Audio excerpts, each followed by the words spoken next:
The Student Freedom Agreement, Exit Counseling. This video is intended for students who are graduating, leaving school, or dropping below half-time enrollment. Students who meet these criteria are required to complete exit counseling, so they know what they need to do to complete their payment obligation. In this video, we'll break down key concepts to help you understand what the Student Freedom Agreement is, how it works, and how Student Freedom Initiative sets your monthly payments. We'll also cover when payments start and end, and learn about the termination amount. A Student Freedom Agreement is a higher education financing option in which students receive funding for their education and agree to make monthly payments in the future based on what they earn after leaving college. It's important to note that a Student Freedom Agreement is just one part of a student's overall financial aid package. You should consult your campus's Office of Financial Aid and Department of Education Federal Student Aid website for information on the federal loan exit counseling process and repayment. You will want to make sure you have a clear picture of the repayment process, options, timeline, and the monthly repayment amount for your federal loans, as well as what we'll cover here, the SFA payment obligation. Let's check out an overview of how a Student Freedom Agreement works. With the Student Freedom Agreement, there's not a set monthly payment you need to make. Instead, you agree to pay a fixed percentage of your income, so your payments will go up and down as your income changes over time. Under a Student Freedom Agreement, you could make payments for up to 20 years, but you could finish making payments early if your payments have reduced the termination amount to zero. As we look ahead to discuss SFA payments, a key word here is termination amount. The amount of money you could possibly pay under this agreement is capped in two ways. First, you will never pay more than your actual funding, multiplied by 1.6. For example, if you receive $10,000 in funding from an SFA, you will never pay more than $16,000 to complete your obligation. Second, the cost of your agreement expressed as an annual rate, or APR, will never exceed the yearly annual growth rate. For example, if the growth rate is 4.3%, your APR will never exceed 4.3%. You can exit the agreement, meaning your payment term ends, either after 20 years or by paying the termination amount. Additional details on the termination amount will be explained later in this video. Let's talk more about payments. Student Freedom Agreement payments are based on the amount of funding you receive while in college and your pre-tax income after college. You can receive up to $20,000 per year or $40,000 total in Student Freedom Agreement funds for cost of college expenses. A key term you'll want to know is payment percentage. This refers to the percentage of your income you'll owe, which is determined by how much funding you receive.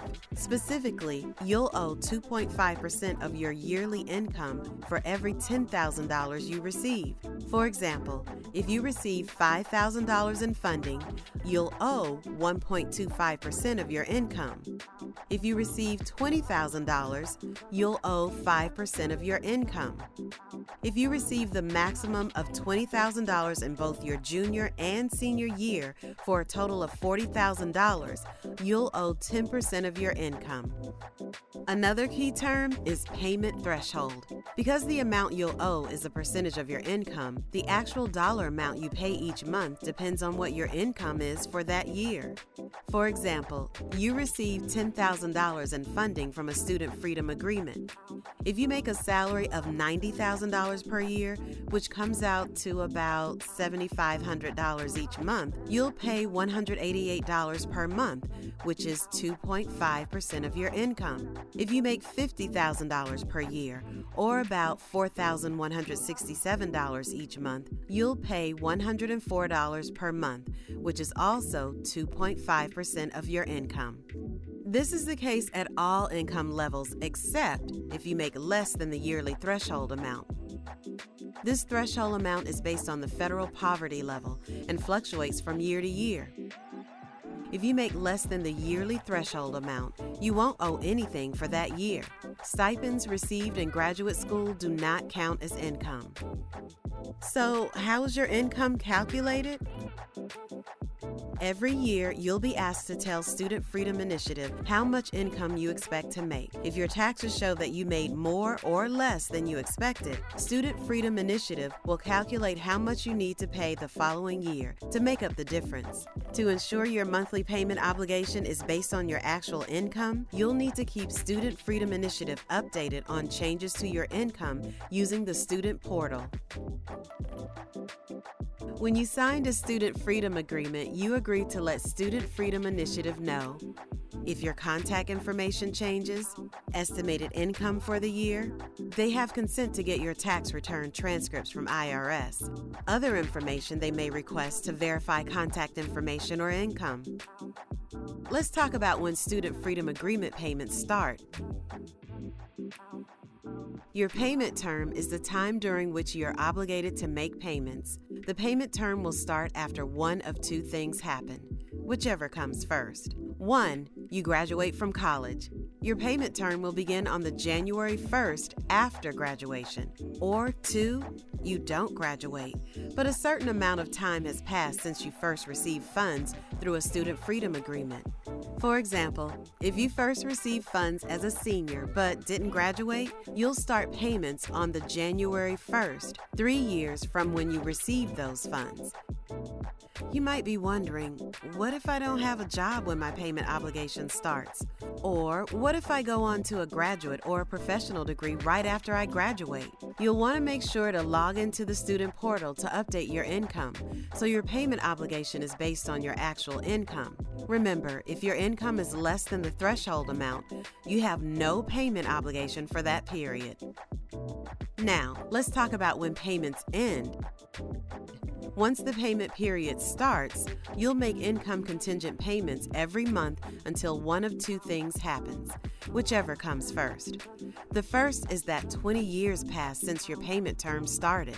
This includes any years that your payment obligation is $0. After 20 years pass, you will incur no new payment obligation. If at any time after the 20th year you owe any outstanding balances or take deferrals in the 20th year, then you will continue to make regular monthly payments after the payment years. An outstanding balance can occur if you report less income than you earned and you didn't pay off that difference in following years. The second way the payment period ends is if your payments have reduced the termination amount to $0. When your payments have reduced the termination amount to $0, your agreement reaches early termination. What do we mean when we say the termination amount? The Student Freedom Initiative uses a termination amount to impose a limit on the total payments you will make under a Student Freedom Agreement. The termination amount starts out at the funding amount received and increases over time. The growth rate will be determined each year. For those students that receive an SFA for the 2021-2022 academic year, the growth rate was set at 4.3%. Let's look at an example to demonstrate how this works. Let's say you receive $10,000 from Student Freedom Agreement and you make $50,000 per year, or about $4,167 each month in 2021. Your termination amount will start out at $10,000 and will grow at a rate of 4.3% each year. Each month, you'll pay 2.5% of your income, or $104. If your income stays at $50,000 per year, you will pay about $12,678 before you reach the termination amount and your obligation ends. This is the typical pace of payment, but you can speed up payment based on your life circumstances and how quickly you'd like to reach the termination amount and end your payment obligation. So, what happens if you don't make payments? If you are unable to make the full monthly payment, you may take a deferral and the unpaid amount will be spread over the next 12 monthly bills. You will need to pay a higher payment each month to make up for the deferral. If you miss more than 12 payments or make more than 12 partial payments, you will not have any more deferrals, and you will be delinquent if you fail to make your 13th payment. At that point, you will be at risk of a negative credit reporting or even a lawsuit if you continue to skip payments. You should also know that if you miss a payment or make a partial payment, a deferral will be automatically applied, even if you don't request one, as long as you have not exhausted your deferrals. You will be notified that the deferral has been applied.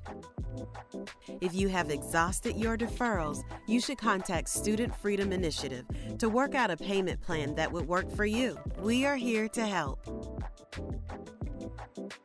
What happens if you make an overpayment?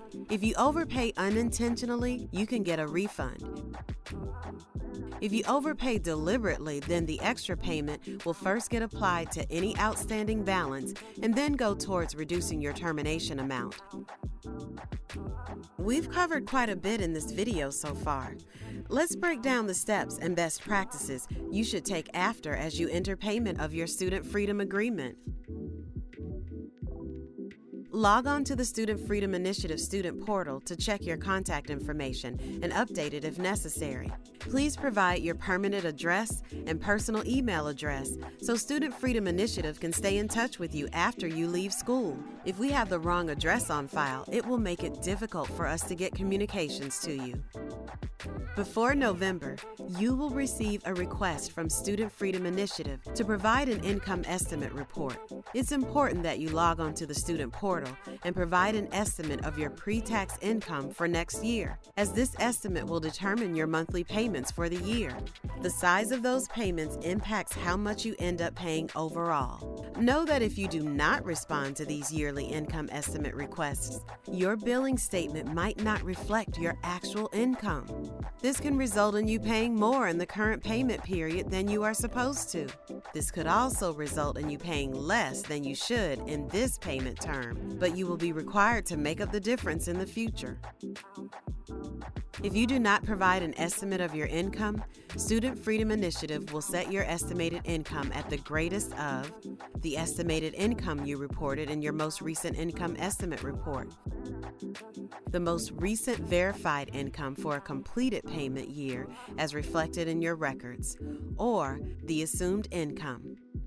The assumed income will be the recent average annual compensation for persons who graduated in your major field of study.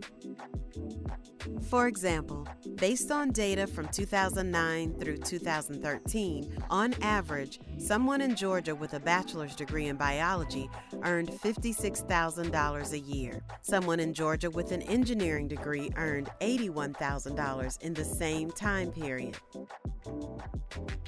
Every month starting the January after you exit school, you will receive a monthly bill from the Student Freedom Initiative.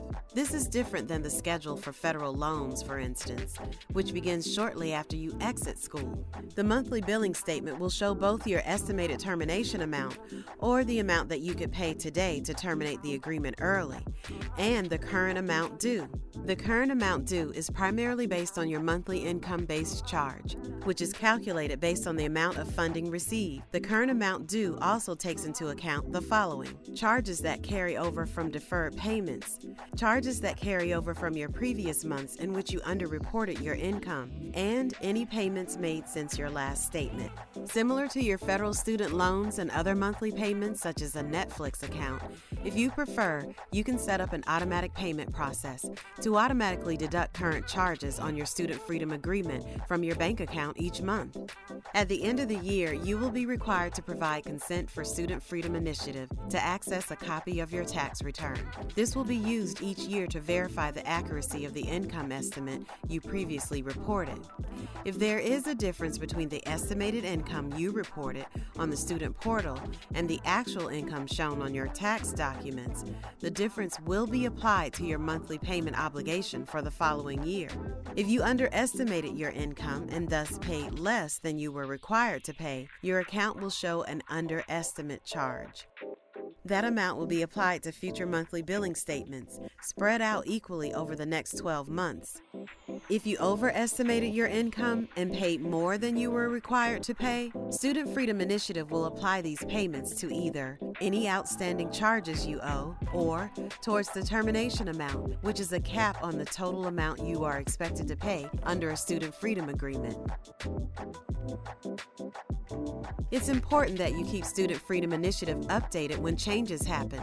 If you do not provide timely updates on your income, we cannot reduce your required payments when your income has fallen, and we will have to place catch-up payments onto your bills later if you underpay because you do not report an increase in your income. We'll wrap up by taking a look at a sample monthly billing statement so you know what to expect and how to read it.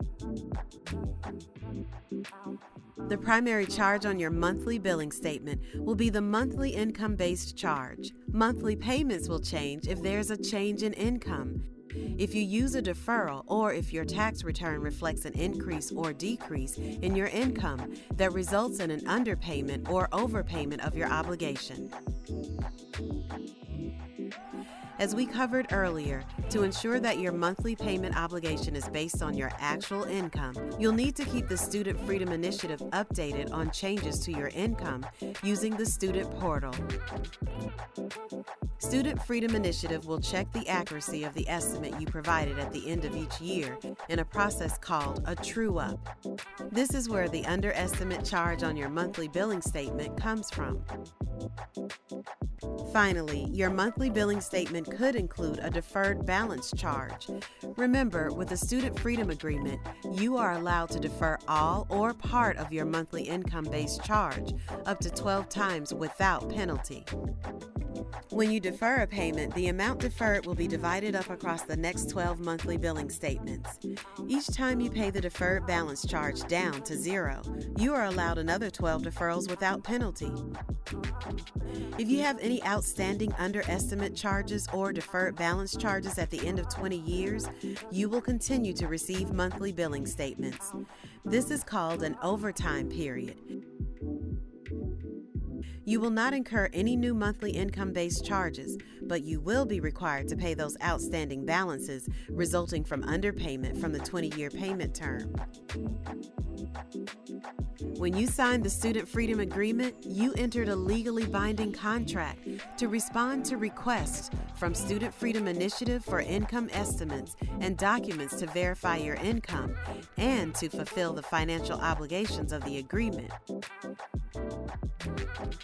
Payments, partial payments, missed payments, or other breaches or violations of this agreement may be reflected in a student's credit report. The Student Freedom Agreement is designed to increase self-efficacy and sustainability through creating a fund that supports students and families now and in the future. Your payments support this fund and this community. If you have any questions or concerns about the terms of your agreement, you can reach customer support at 833-531-1310 or support@manager.studentfreedominitiative.org. Students can also contact their financial aid office with additional questions.